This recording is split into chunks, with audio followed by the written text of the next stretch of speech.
So here we see the Feistel cipher, where we just have one round where it starts with the left and the right.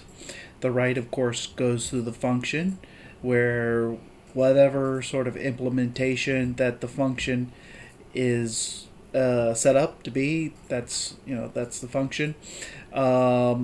Then you have the key going into the function, and then the right side going into the function, and then being XORed.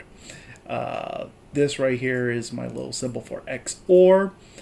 So you have the left and this right side after it's going to the function to be left XOR function with the function of R, the right side with the key 1. And then, of course, right side just comes straight down. And then, of course, at the end, because it's only the one round, we're going to swap them instead of doing a 2 round.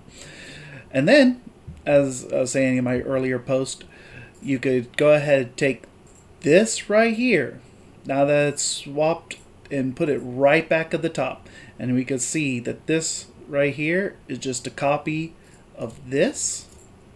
In fact, it goes right over it, pretty much. Like, I just copied and pasted, and I just instead of I deleted all the text inside of it, and instead of starting with L and R, I started with the L XOR F, with the function of the right with the K, and then the right on the right side. As you can see, you bring it down right here, right, and then the right, of course, goes down here into the function with the XOR after that, and it comes out with the right and the left, and then you just swap it at the very end where it's again left and right, and you can see up to the very top. To show this a little bit better, let's actually use a couple of numbers. So let's see here. Let's use just a couple of bits at the top, and then for our key we'll use a 4-bit number. For my function,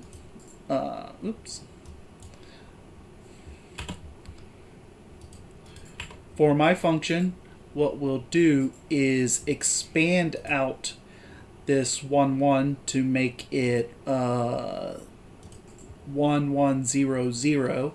Now again, the different ways of doing it for the function. So let's go ahead and increase the size here.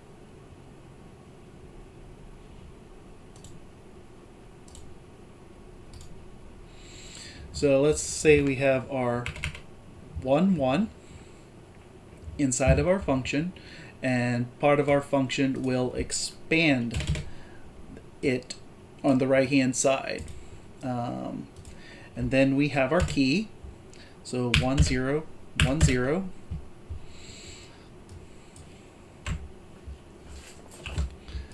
So what that works out to be is 0 0 is of course 0.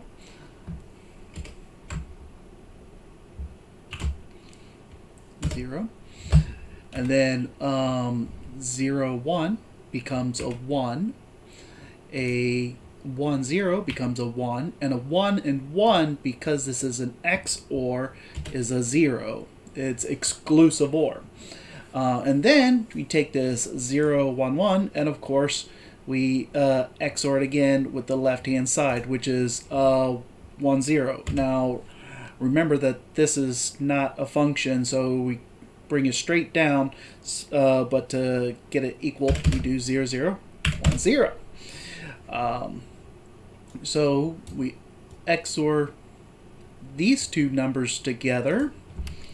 I'll just come down a couple, and that is 0 0 is 0, 1 1 is 0. Again, they're the same, exclusive OR, so it's a 0. 1 0 1, and then 0 0 0.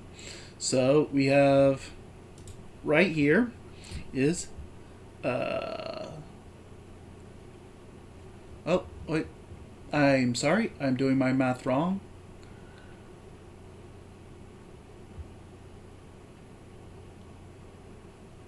Oh, no, no. I got that correct. 0, 1, 0, 0. Sorry about that. And then, of course, bring this one down. 1, 1. And then swap them. 0, 1, 0, 0. And then 1, 1. Now, copy, paste, put it right down here. I'll go ahead and delete all these numbers because we're starting from a new.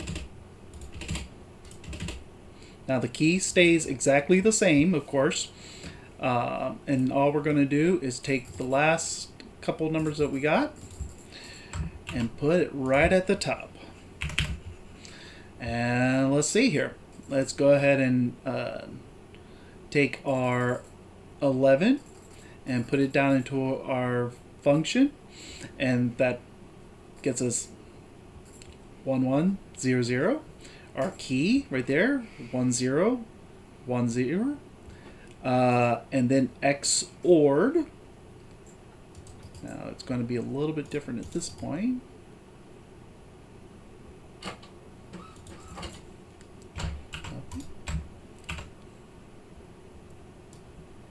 Bring this one down.